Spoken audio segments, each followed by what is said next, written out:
नमस्कार, मी रेश्मा साळुंखे. माझाच्या या खास कार्यक्रमात आपल्या सगळ्यांचं स्वागत. खरं तर शाळेत असताना कविता पाठ करायच्या, सुभाषित पाठ करायची म्हटलं की आपल्यापैकी अनेकांची भंबेरी उडालेली असेल. त्यापैकी पाढे तर त्यापेक्षाही कठीण. पण आज आपल्या भेटीला एक अशी कन्या आलेली आहे जिला अख्खं संविधान पाठ आहे. म्हणून आम्ही तिला म्हणतोय संविधान कन्या. मूळची अलिबागची असलेली मनश्री आंबेडकर आता आपल्यासोबत आहेत. मनश्री, तुझं खूप खूप स्वागत आहे. खरं तर आंबेडकरांनी लिहिलेलं संविधान आंबेडकर कन्येला पाठ आहे, ही आमच्यासाठी खूप कौतुकाची गोष्ट आहे. खूप कौतुक वाटतं की तुला संपूर्ण संविधान पाठ आहे. कसं काय तुला सुचलं ग तुला म्हणजे संविधान आपण पाठ करावं असं तुला कधी वाटलं? माझे वडील शिक्षक आहेत आणि आम्हाला जेव्हा सुट्टी पडली, वेकेशन होतं आमचं, तेव्हा मला बोर झालेलं की आता सुट्टी पडली, आता काय आपण करायचं. म्हणून काही पुस्तकं होती आमच्या कपाटात, ते मी काढली आणि वरतीच मला आमच्या 7वीचं पुस्तक दिसलं, नागरिकशास्त्राचं, सिव्हिक्स अवर कॉन्स्टिट्यूशन. तर ते मी वाचलं आणि नंतर मला इतकं लक्षात आलं की वा, ह्याच्यात किती छान छान लिहिलेलं आहे. म्हणजे कर्तव्य, हक्क हे सगळं लिहिलेलं आहे. म्हणून माझ्या पप्पांना सांगितलं की मला एकदा राज्यघटना पाहायची आहे. माझ्या पप्पांनी मला आणून दिलं आणि मी ते रोज वाचायची. वाचून वाचून मला फार आवड लागली त्याची आणि माझं ते मुखोद्गत होतच गेलं. मग मनश्री, तुझं आता वय किती आहे? 12 वर्ष. बरं, आणि मग हे संविधान तू कधीपासून पाठ करायला घेतलंस आणि किती वेळ लागला याला?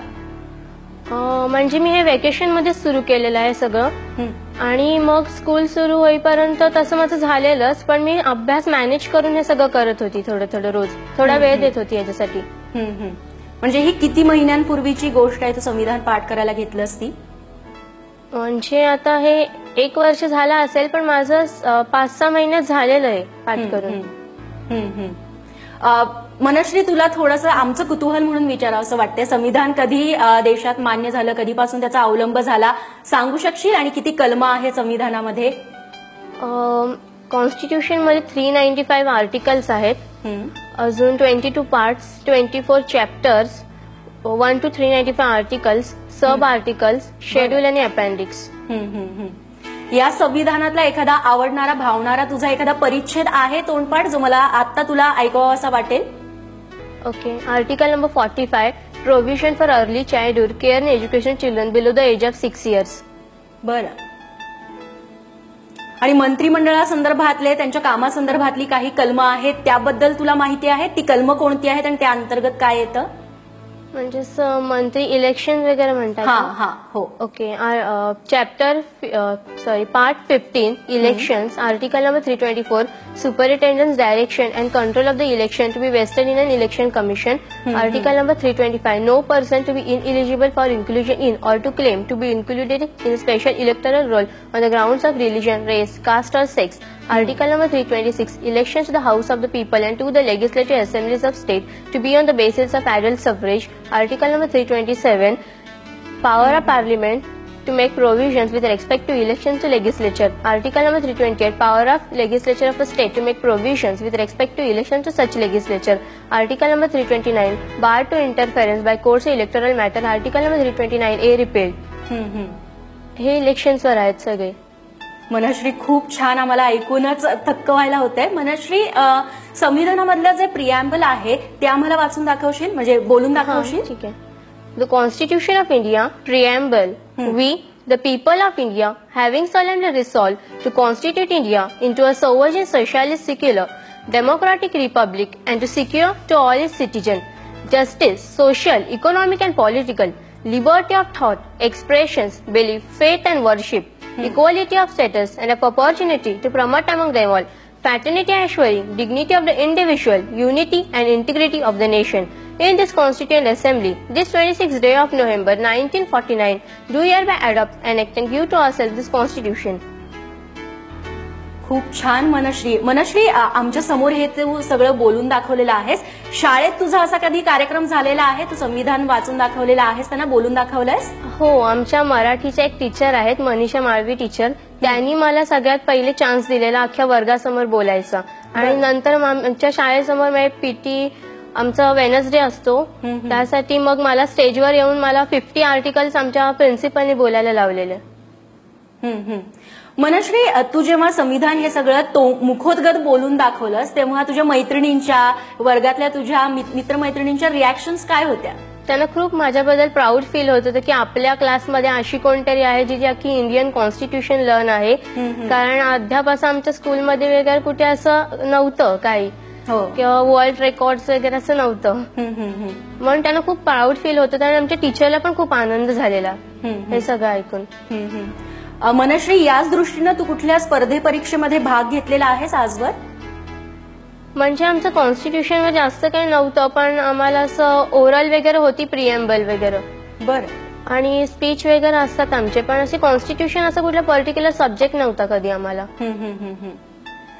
मनश्री, तू सगळं हे करताना, संविधान संपूर्ण मुखोद्गत करत असताना तुला काही अडचणीमध्ये आल्या? तुझ्या शाळेतल्या शिक्षकांनी यात काही मदत केली? आई वडिलांनी काही मदत केली? माझ्या आई वडिलांचं खूप मोठं सहकार्य आहे माझ्यासाठी, कारण ते मला अशी कधी फोर्स करायचे नाही, तुला हे पण आलं पाहिजे, ते पण आलं पाहिजे.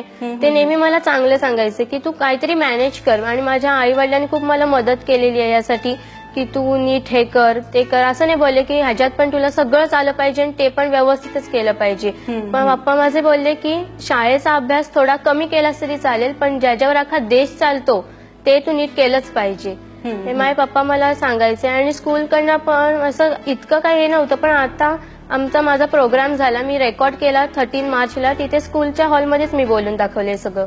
बरं. मनश्री, मात्र ही कलमं जी आहे ती आम्ही वाचतो तेव्हा आम्हालाही एकदा वाचल्यानंतर अजिबात कळत नाही. बरीचशी कलमं आहेत जी आम्हाला माहिती देखील नाहीयेत आणि ही सगळी कलमं तुला तोंडपाठ आहेत. अशा वेळी काही अडचणी आल्या असतील, काही कलमं समजली नसतील, ही सगळे समजावून सांगण्याचं काम कुणी केलं? म्हणजे मला काही डाऊट्स आले ते माझ्या पप्पांना विचारायचे, मग पप्पा मला नीट समजावून सांगायचे की हा ह्याचा अर्थ असा आहे वगैरे वगैरे. मनश्री, तुला अजून काय काय आवडतं करायला? तुझे छंद? मला स्पीच कॉम्पिटिशन मध्ये आवडतं पार्टिसिपेट करायला. बरं. अजून ड्रॉइंग्स, कॉम्पिटिशन्स, डान्स, गॅदरिंग वगैरे सगळ्यात मी पार्टिसिपेट करते. बरं. तू डान्स वगैरे पण करतेस? हा, गॅदरिंग मध्ये असं. मनश्री, तू म्हणालीस की तुला वक्तृत्व स्पर्धेत भाग घ्यायला आवडतं. तुझा आवडता विषय कोणता आहे मग? म्हणजे मला डॉक्टर बाबासाहेब आंबेडकर किंवा कॉन्स्टिट्यूशन बद्दल बोलायला असं जास्त आवडेल, पण आम्हाला असे टॉपिक्स नसतात कधीच. बरं. मग एखादा स्वतःहून घ्यायचा, निवडायचा म्हटलं तर मग तू कोणता निवडशील? घ्यायचं झालं तर मी कॉन्स्टिट्यूशन किंवा डॉक्टर बाबासाहेब आंबेडकर काही घेऊ शकते. मला आवडेल दोघे ह्याच्यावर बोलायला. बरं. मग संविधान तू तोंडपाठ करण्याआधी तुझ्या मित्रमैत्रिणींसोबतचं तुझं रिलेशन आणि आता कसं आहे? म्हणजे तुझ्या मित्रमैत्रिणींना प्राऊड फील होतं किंवा थोडंसं असं वाटतं की ही मुलगी खूपच हुशार आहे? आणि म्हणजे तुमचं रिलेशन कसं आहे? नाही, आमचं रिलेशन खूप चांगलं आहे. म्हणजे आधी पण त्यांना असं नव्हतं, पण आता काहीतरी स्पेशल केल्यावर स्पेशल रिॲक्शन्स असतात, त्यामुळे आता त्यांना जास्त प्राऊड फील होते माझ्याबद्दल. बरं. मनश्री, पुढे जाऊन तुला काय व्हायचंय? म्हणजे पुढे कसं तू शिक्षण घेणार आहेस? पुढे जाऊन तुला काय व्हायचंय? मला UPSC पास करायची, IAS व्हायचं आहे आणि त्यासोबत सुप्रीम कोर्टचं लॉयरही व्हायचंय मला. बरं. मग त्याच्यासाठीची तयारी तू आतापासूनच सुरू केली आहेस म्हणायचं? हा, एक पाऊल पुढे उचललंय.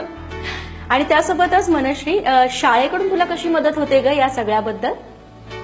हा, मी स्कूल पण आधी माझ्या शाळेला माहिती नव्हतं. माझे वडील जायचे, पण त्यांनी इतकं स्पेशल अटेन्शन दिलं नव्हतं त्या काळात. म्हणजे त्यांना स्पोर्ट्स वगैरे ते जास्त इम्पॉर्टंट वाटायचं सध्या.